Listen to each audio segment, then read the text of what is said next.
Hey, I'm Jacob Cooperman, and you were watching the MMA Conspiracy Hour with Todd Atkins and Miguel Iturrate. Todd has been involved in covering combat sports since the 1990s, and Miguel has match-made over 200 different events amongst various promotions worldwide. Please subscribe and be on the lookout for future episodes. As for me, you can check me out at Gloves Up on YouTube and Coop TV with 3 O's on Instagram. Thank you guys, and enjoy the episode.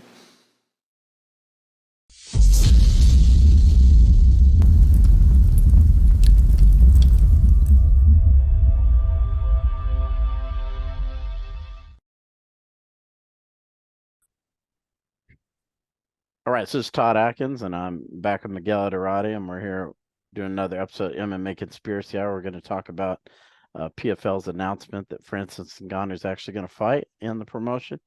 And I know Miguel's had some opinions on this in the past, so should be interesting to hear his takes on this recent news. And before we start, we always want to thank everybody for checking this out. And we have 99-cent memberships. So I always want to plug that. And we also have new MMA Conspiracy Hour shirts, which feature Miguel on one side, this Miguel, and then me on the other. So you can get those in the show notes. There's a area for the shop if you like the MMA Conspiracy Hour. So check that out.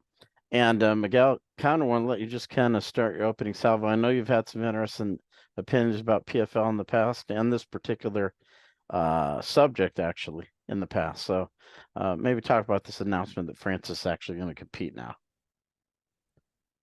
Well, at the end of the day, Ngannou signed a contract, right? He signed a contract with PFL, and the PFL has not been super vocal about details of that or any of their contracts. Not like the UFC where they tend to negotiate. Like, for example, Dana White was in the news just in the last couple of days, putting out the Tom Aspinall bandwagon kind of thing, saying, he doesn't deserve anything. And I don't know if that's for negotiation purposes or why he would take, one of his best heavyweight assets. And if Jones and Stipe were to bow out, Jones has said he's going to retire after his next fight, or, doesn't want to fight anybody else. But if Stipe doesn't fight, then Aspinall's actually his top heavyweight prospect. And, why he would crap on him, I don't know, but that's Dana, and that's the way the UFC does things. The PFL does things a little different. At times that hurts them, they spend weeks without being in the news, whereas, Dana's there every day. And, that has its effect. And I think that's one of the things that makes the UFC big. But in this case, Francis Ngannou signed a contract with the PFL. We know certain details. He's going to make $10 million a fight. We know from Ngannou's own mouth that the PFL was open to and allowed him to put in a contract that his opponent would make several $1 million also, so that there was some parity there, or at least that the opponent would benefit from making that fight, from receiving that fight, and not like when the UFC does, where, when we saw Cerrone fight Conor, Cerrone said, "Hey, I got a contract. I'm fighting for the same amount, basically." Maybe the pay-per-view will be a little better, but that sort of thing. So we knew those certain details. Then what happened is the PFL graciously, and this was happening in the early part of the negotiations with Ngannou, but it was a showstopper with one. One was in the running to sign Ngannou, and because it's all foreign talent, one,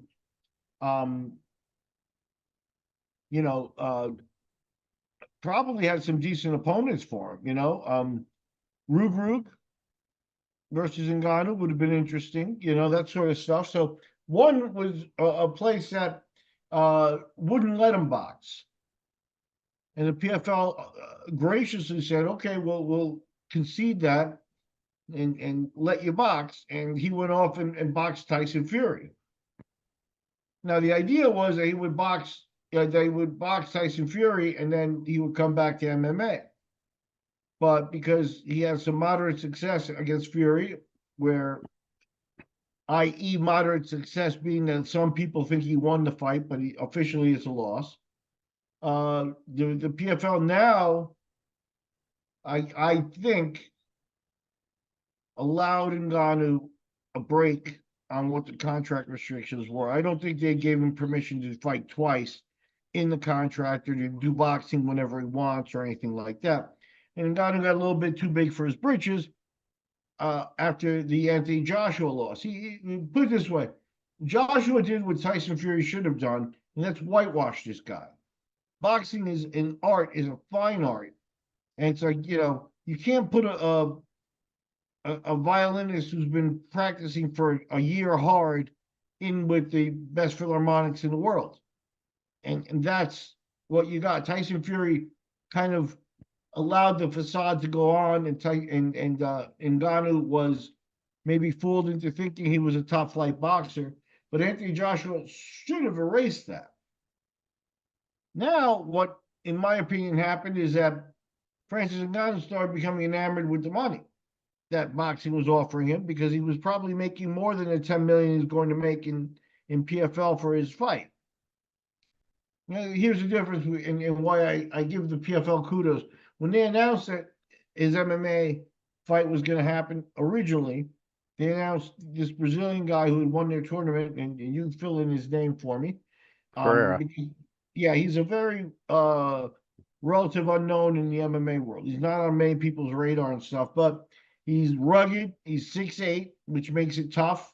Makes him a unique opponent, and an opponent that is going to present problems to just about anybody if he gets his way in a fight.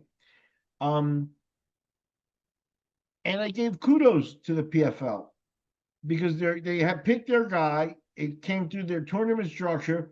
He's not, like going to sign Rico Verhoeven or trying to find some type of big name glossy opponent for Ngannou, like a lot of people speculated, like we even talked about.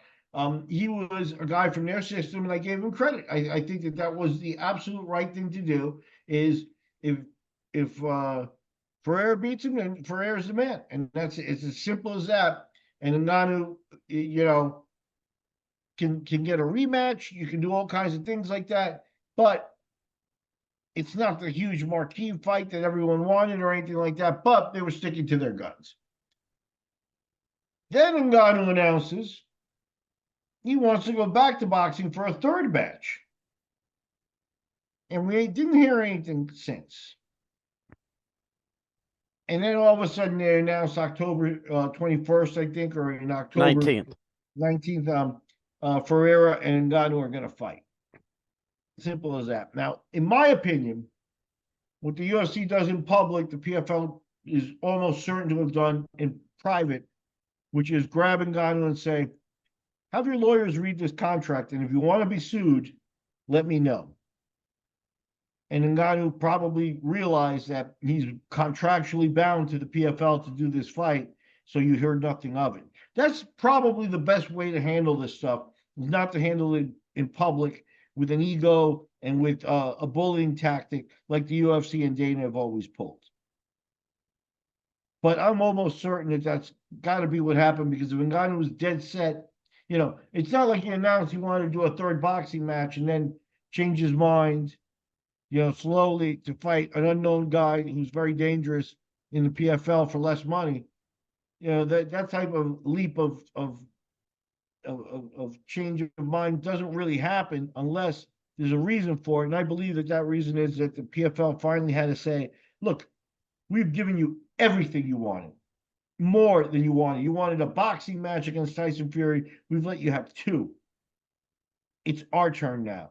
And I think they've done the right thing. And that's why, and with Ngannou too, he may have gotten a little bit ahead of himself, in the boxing world, and trying to think, that he could call the shots and stuff like that. But Ngannou's also kind of classy. So you haven't heard what happened behind the scenes. But if I had to speculate, I think that's what happened behind the scenes, that there was a sit down, that the PFL basically said, have your lawyers read this contract, and you tell me if you want to be sued, because I don't think they're stupid. And if it's a standard MMA contract, and if anything, Don Davis should be strong on the contract and paperwork and lawyer end, right? He doesn't come from the fight world. He comes from the business world. So that's going to be his bread and butter. I don't think Ngannou had any outs where he could just keep boxing and pushing off his MMA fight forever. So I think he had to be threatened in some way, shape, or form. And not seeing that in public is kind of pleasant and appealing because you always see it in the MMA world with Dana. Yeah, I think, I was going to say, maybe this is something, if it did go down that way, this is something PFL deserves credit for because they did it, kind of kept it in-house, Absolutely. didn't make it Absolutely. public. And that's probably the way Absolutely. it should be handled. And the UFC doesn't know how to do that. And they announced the fight, a long time ago for Aaron and Ngannou. And, letting it not happen or having it not happen would be yet another black eye on them. And they've had a couple in this escapade as well. But I don't think now that they've come through and that, it's pretty clear that, they're advertising it, they're pushing it, and they're moving forward with it. Without any word in the press, without any exchanges in the media or anything like that.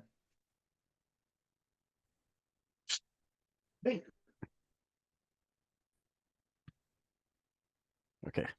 Yeah, so now we're on cruise control till October. A lot of things can happen between now and October. But Ngannou, I think, I think if he's reasonable, and he's always seemed to be a reasonable guy that just kind of wanted to get paid what he's worth and wanted the opportunities that were due him as an elite fighter and stuff like that. It was the PFL that gave those to him. So if he were to wrong the PFL and not honor this contract, and that doesn't seem to be the way Ngannou is, it has been his whole career. But that really, in this case, the PFL would show why Dana and his hard tactics are right, and that's because you can't trust fighters. And there are some guys, many guys, that are trustworthy that you can give opportunities to. And so Ngannou, I think, needs to show up for this fight. And we'll see in October. Right? And there's no signs that he's going to pull out or do anything like that. But I think he had to be forced to realize in some way that this is the crossroads. You're an MMA fighter. You have to come back to MMA. That's always been the plan. When we negotiated and discussed the contract, we allowed you, we accepted, or else you wouldn't have a contract. You'd still be sitting there as a free agent on the sideline, waiting for Dana to have an epiphany and say, okay, I'm going to put you in there with John Jones. And,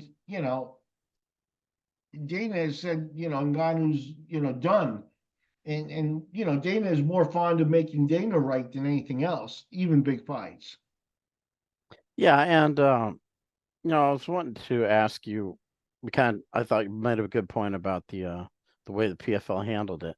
One of the main things that I wanted to ask you about, and I don't know, maybe it's getting a little bit ahead, but what kind of impact, if he fights, which we assume he will, what impact does it have, or does it not have much of an impact? What do you think? I think people, Ngannou, especially with the boxing stuff, and God, if I was a boxing fan that didn't watch much MMA, after watching him fight Tyson Fury and after watching him fight Anthony Joshua, I'd be curious to see Ngannou do his thing and see what it allows it to put more value as a boxing fan on what happened with two of boxing's biggest heavyweight stars when they did these off to the side matches with this guy. What importance can you really put on them? So I think Ngannou's in a unique situation where he's going to get more eyes than he normally would. He's never been a huge, trash talker or guy like that. He's one of those, walk silently and carry a big stick kind of guys. And he carried himself that way in boxing. He showed a big stick, but he also went down meekly in one fight. And I think that you are going to want to know if he's post 35. You're going to want to know if at some point the wheels are starting to come off on an older athlete, or if he still has something done. Ngannou should be looking to be as explosive as possible in his next fight, or else there is going to be talk about him starting to slide off. How much do you think the Joshua loss hurt him for this fight? Well, so far it hurt him in that he wanted to return to boxing and wasn't solely focused on the issue at hand. I don't think that was a good sign that he had become an average.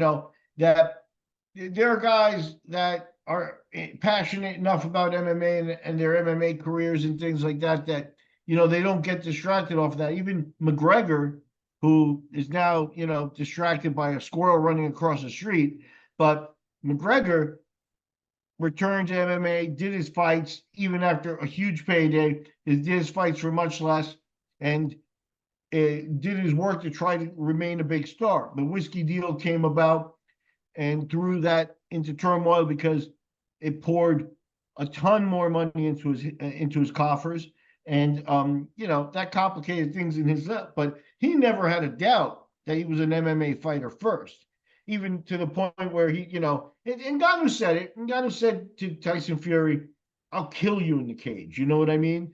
And he should be aware of that, but because he's not the trash talking that Conor is, he needs to do his talking in the ring. He needs to really focus on Ferreira, and that's where I wonder. I wonder if now that trip to the top of the attention in the combat sports world affected him a little bit, whereas he won't be totally motivated for this fight. I'm not saying he's going to underestimate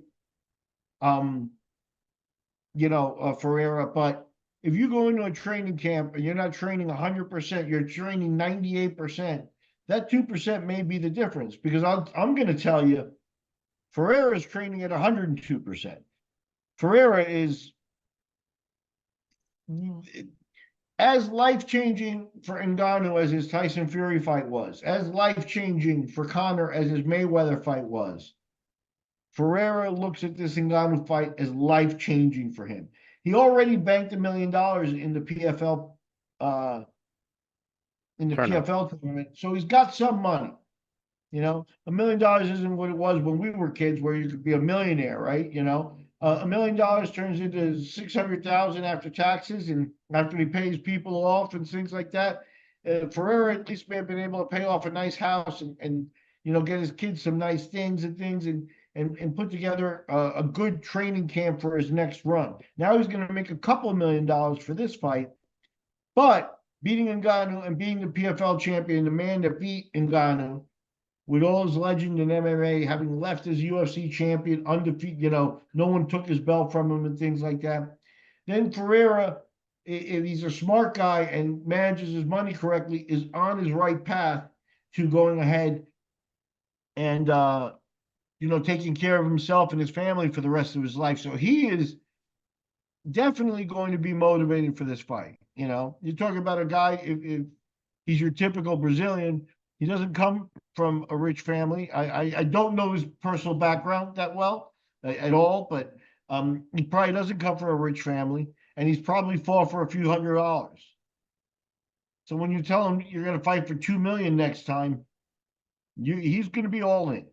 So Ngannou's going to be facing a guy more like Joshua than Fury. Fury didn't take him seriously, and that's what I'm worried is that Ngannou won't take Ferreira seriously the way Fury didn't take Ngannou seriously. You see what I mean? Yeah, I think it's possible, but I think he has a good trainer in Eric Nixick. I think he'll try to keep his eye on the ball as much as possible. Yeah, but then you have a lot of effects of he's made, I don't know, $40 million for these last couple of fights. No. So, it is harder to do the work when you're sleeping on silk sheets, and right. That's where training, he could have the best trainer in the world, but if he's not training hard with a hunger, that could show in the fight. Now, there's always a possibility, Ngannou obviously has proven himself an elite MMA fighter. There's always a possibility that Ferreira was not really of that level, and it'll show. He might be bigger, but he might be slower. Ngannou might break through. A one-punch knockout by Ngannou puts Ngannou right back on Main Street and derails Ferreira, and I take my chances doing that against a bigger guy, because bigger guys tend to be slower. But Ferreira's overcome that. When he fought Ryan Bader, that was a possibility, and you get a, was it Ryan Bader he fought, right? Yeah.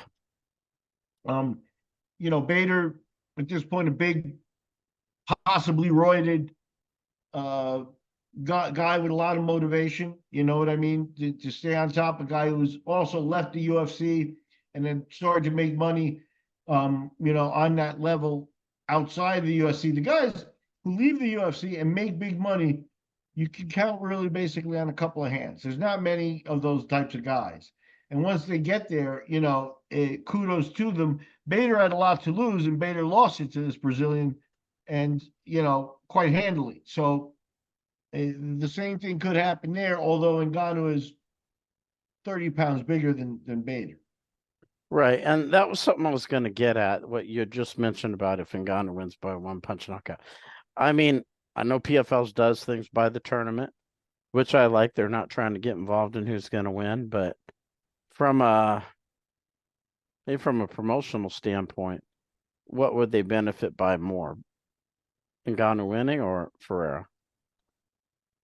See, this is one of those things where, have you been following enough of the PFL to know how their heavyweight tournament is developing? Do they have a heavyweight tournament? Do they have heavyweights going in? Because what they should have done the minute they, and they may have, but what they should have done the minute they signed Ngannou is put heavyweights on every one of their venues. That means the European heavyweights are getting their tournaments at that level. The big yearly tournament goes, with heavyweights. They need to be developing heavyweights and having the next level of guy, and maybe devoting more money to it, in that you need to put out some money to sign heavyweights, put out more money to sign better heavyweights, and make sure that your heavyweight division is vibrant, because Ngannou fights and wins, or Ferreira wins against Ngannou. If Ferreira wins against Ngannou, the rematch can be done, if it's not a wipeout. And, and if Ngannou wants it still, the rematch could be done.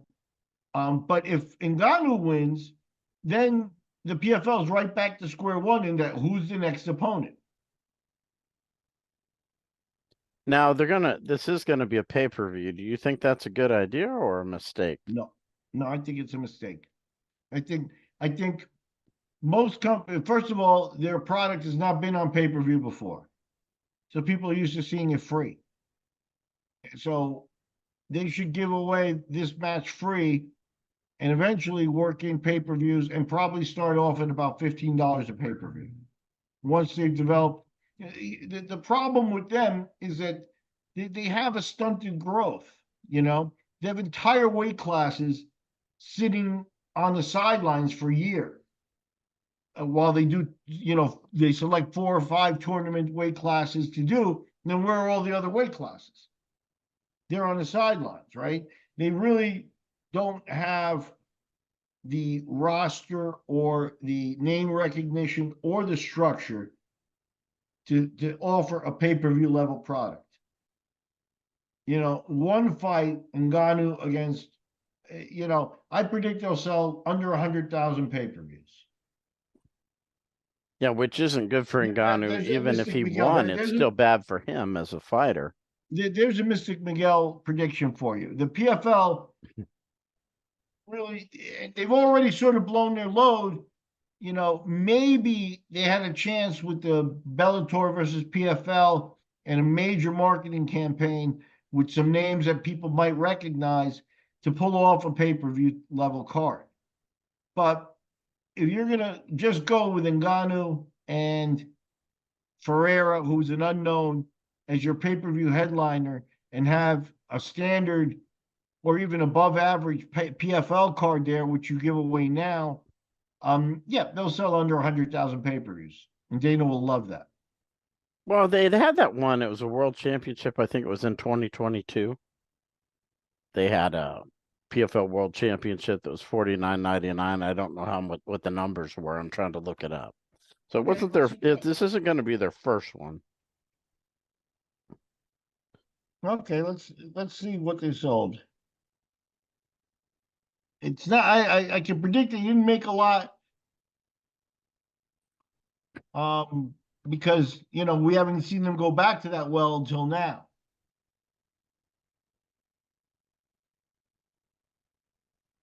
So let's take a peek here. I think it's kind of hard to find the numbers.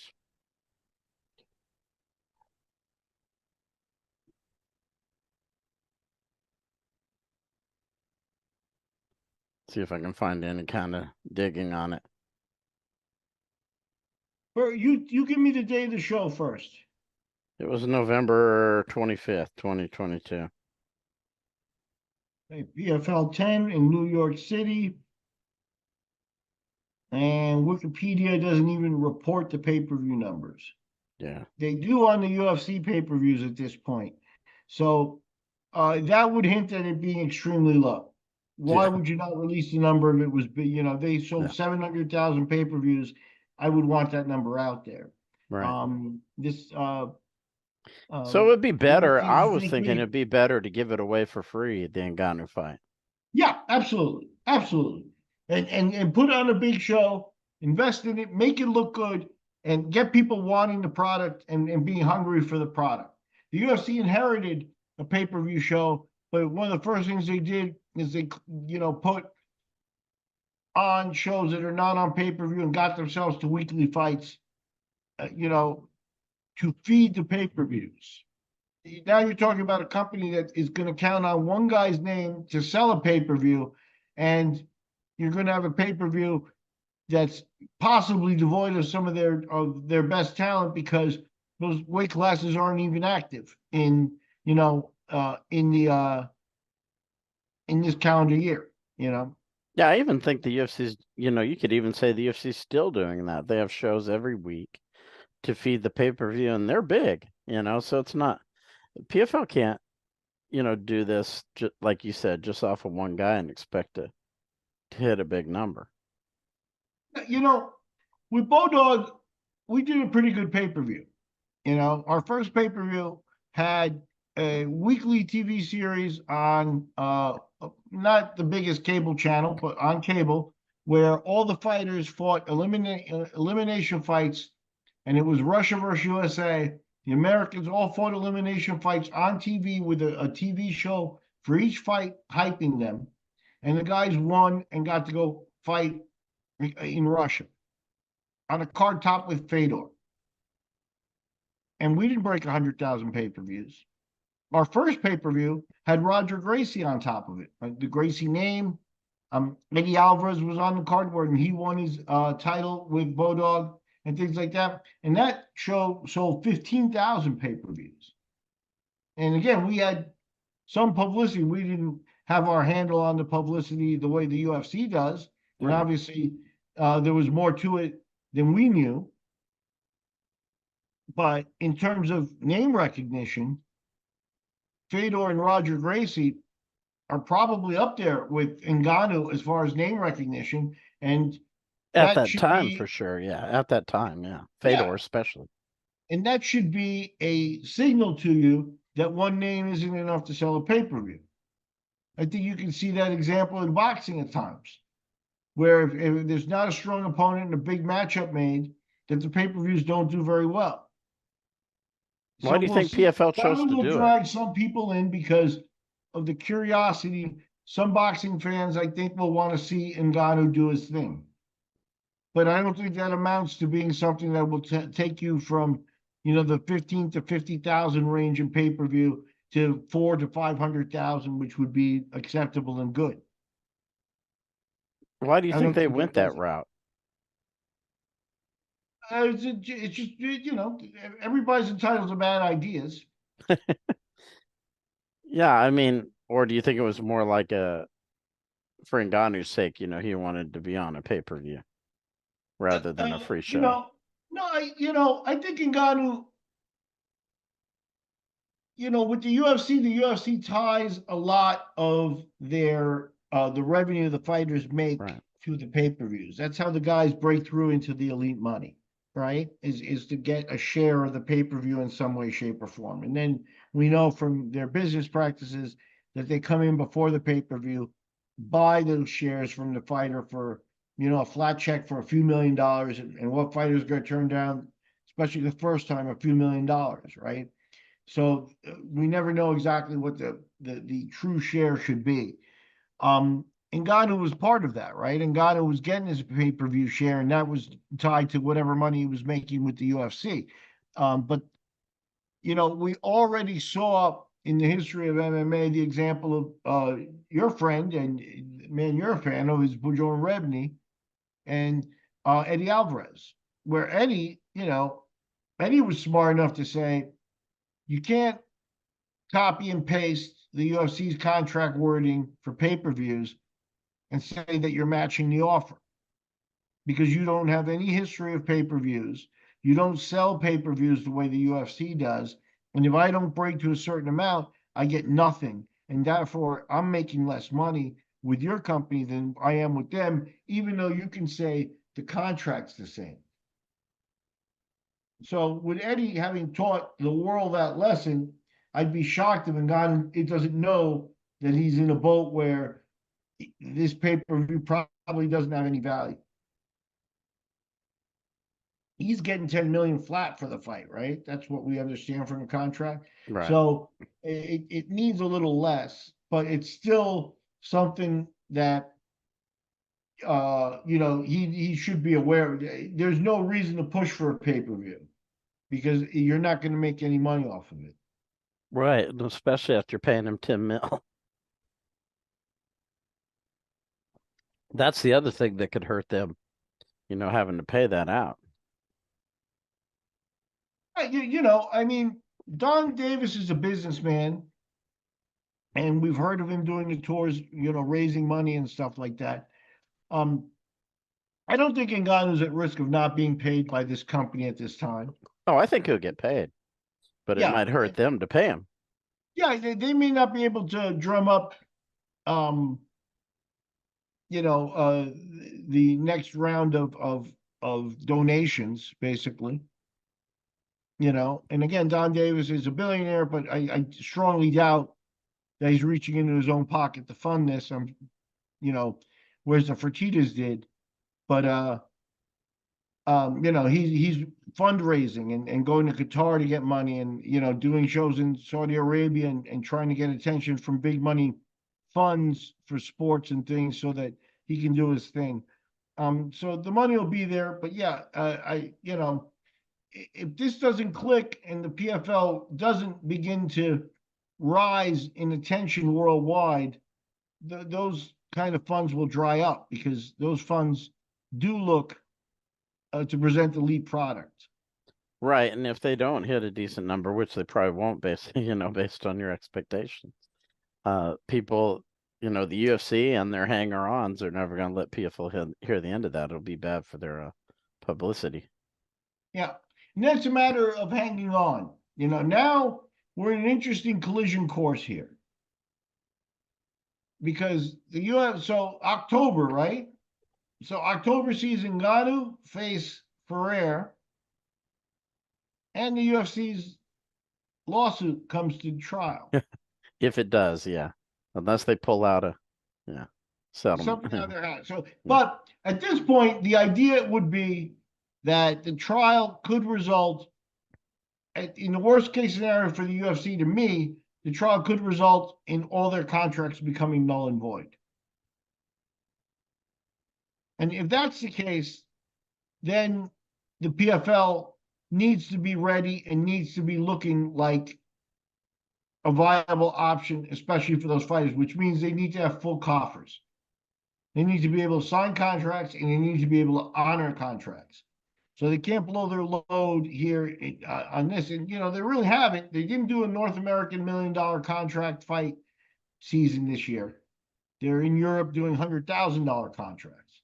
A lot less, a lot different. So I think they are sort of biding their time, and part of that could be a strategy of waiting to see what happens with the UFC. Now, coincidentally, when the settlement got done and people thought that the UFC's risk was over, that's when we got the Ngannou Ferrer announcement. So the PFL probably, said, well, we got to move on and stuff like that. But now with that back in play, I would be cautious if I were the PFL, because right now they're not really a threat or a player in that respect. But should the UFC take a disfavorable judgment in that trial, then they could become a player very quickly. But what frightens me is that they haven't really shown the flexibility as a company to make the right moves there. They may fumble that opportunity based on some of the things we've seen. So they need to be sharp and they need to be ready. They may think that they're waiting for that, but hopefully behind the scenes they're also, doing the right thing with collecting money and preparing a strategy, should that be the case. Also, I mean, like you're saying, null and void contracts, but if UFC loses billions with a B and not 335 million, that's a bigger impact too.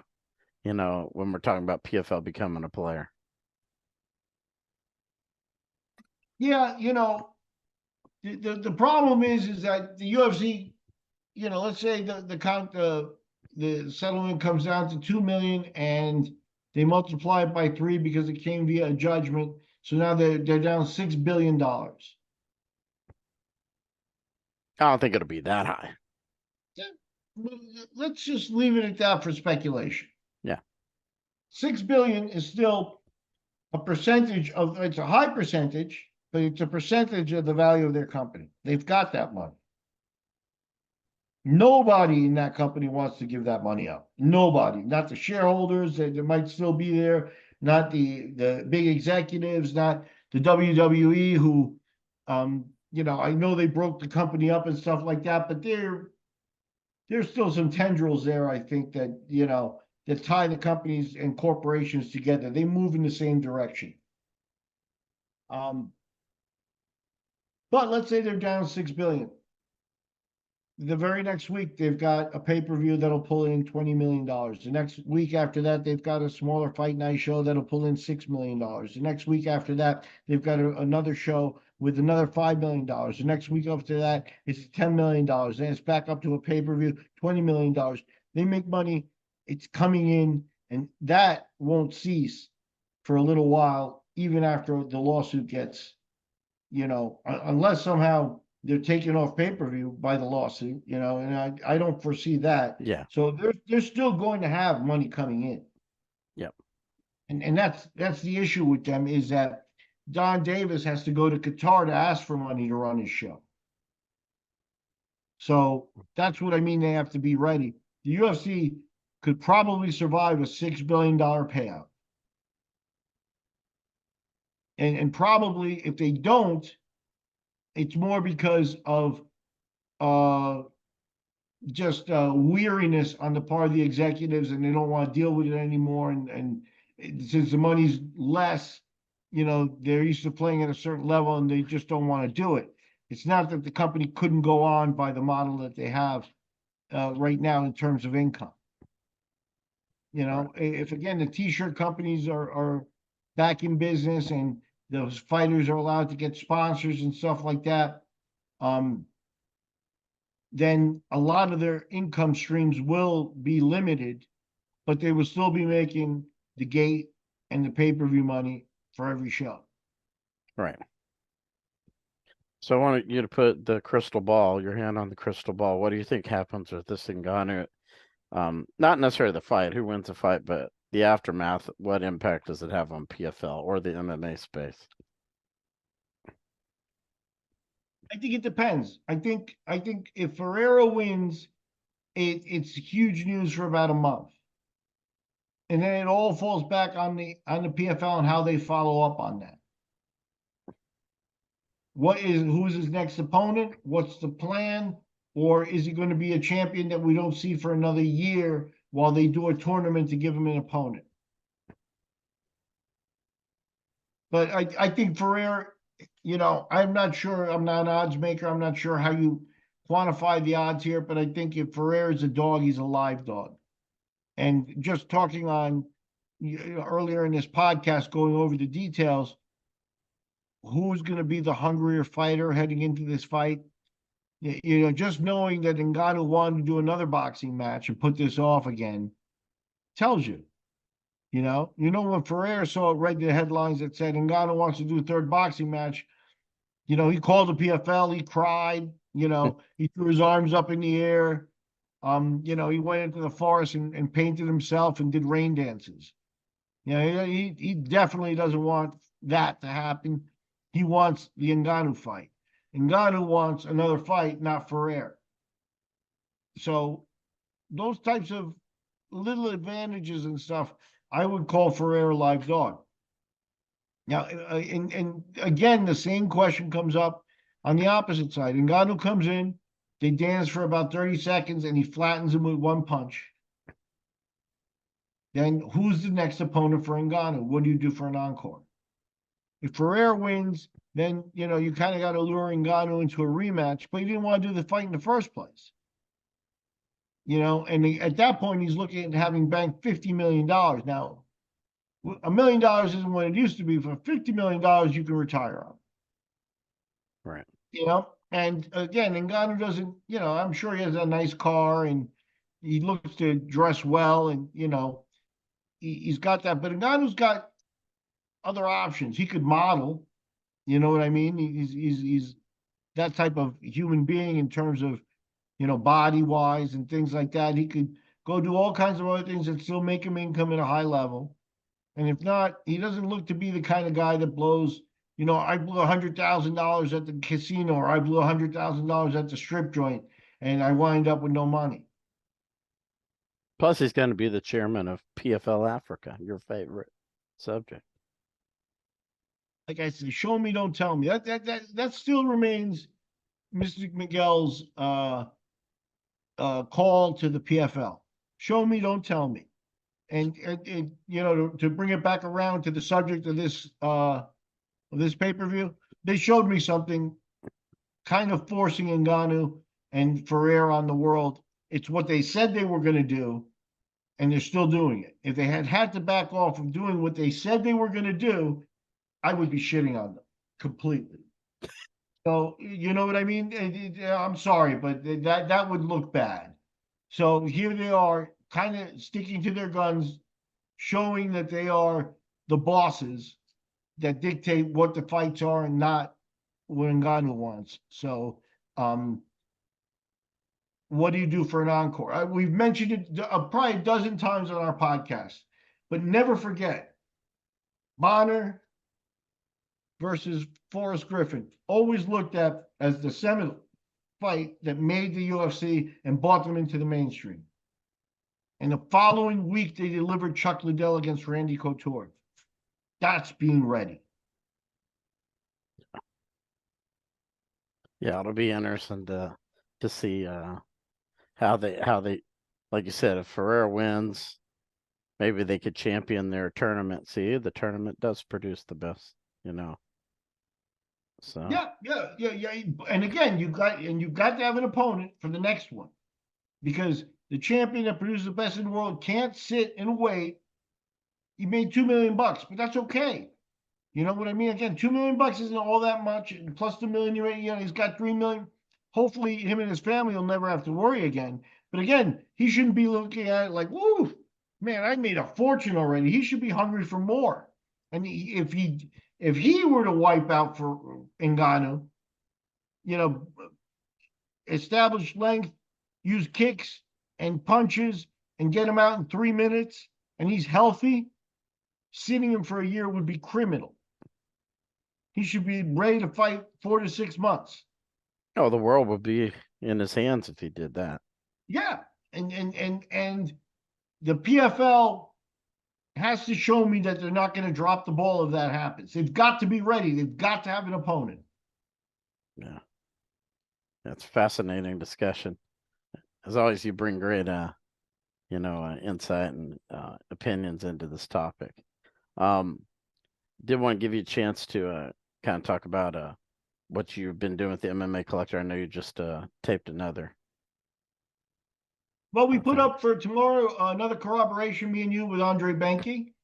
And Benke's back in Florida. He's a strength and conditioning coach with AT&T, and a real MMA insider. Somebody who's got some fascinating information and stories that he talks about in the interview. I'm gonna stick in South Florida for my next one. I've got the interview scheduled for Wednesday with a UFC veteran and a guy that did his first fights for me. I'm gonna hold off on revealing the name. He's not a huge name, but he's definitely an interesting character, an intense fighter, and a guy who's a lifelong martial artist at this point, with the school and with people he's training and still working in the business. So just continue to bring you the best interviews possible, with a personal touch. I'm going to go solo on this one next time, and we'll see where we come back. After that, I've got a long list of people. I've got a couple of guys on the radar. I'll just let the investigators out there, if they want, try to guess. I've got a former hook and shoot and absolute fighting champion that fought for me. Recently contacted me, and he did not have his belts anymore. Usually our guys kept the belts, but sometimes they were asked to hand it, depending on finances at the moment, they were asked to give it up for the next guy. And one of these guys doesn't have his belt anymore, but he's actually doing extremely well as a trainer, training many UFC fighters and guys that you would know right off the top of your head. He's one of the head trainers. He's now living in Vegas. And he wasn't from Vegas originally. He had contacted me, asked me to make a replica of the belt for him so he can display it in his school and stuff like that. And I've gotten that done for him. When the belt comes in, he's going to sit and do the interview for me. And disclosing everything, the guy said, "I'll pay for the belt," and he did pay for the belt. You know what I mean? But he wanted that belt. It's a beautiful belt that was made for him with the help of Dan Lambert back in the day, and he wanted it. He's got a copy of it coming to him sometime here in August, and when he gets it, he's going to sit down with me with that belt on his shoulder and do an interview. And it should be fascinating because this guy's roots go way back into the early days of MMA with some of the legends, when they come all the way to now for guys who we've only just recently seen in world championship fights. So I'm looking forward to that one very much. And you can find Miguel's stuff at MMA Collector 74 on YouTube. So that's where you check out. He's putting together a lot of good history. And for those who let me just do something here. I moved. You can see my background's different. The house looks a little laid out a little differently because I'm in a new place, a little bit bigger, a little bit better, a little bit more friendly for taping as well. So some stress has been put into the past. So hopefully we'll be able to get cranking again on some of the things like watching fights with people, and that sort of stuff. So thank you, everybody. Please like, share, subscribe, comment, and we'll be right there with you guys, bringing more MMA Conspiracy Hour. Yeah. As always, we appreciate everybody's support, and till next episode, take care.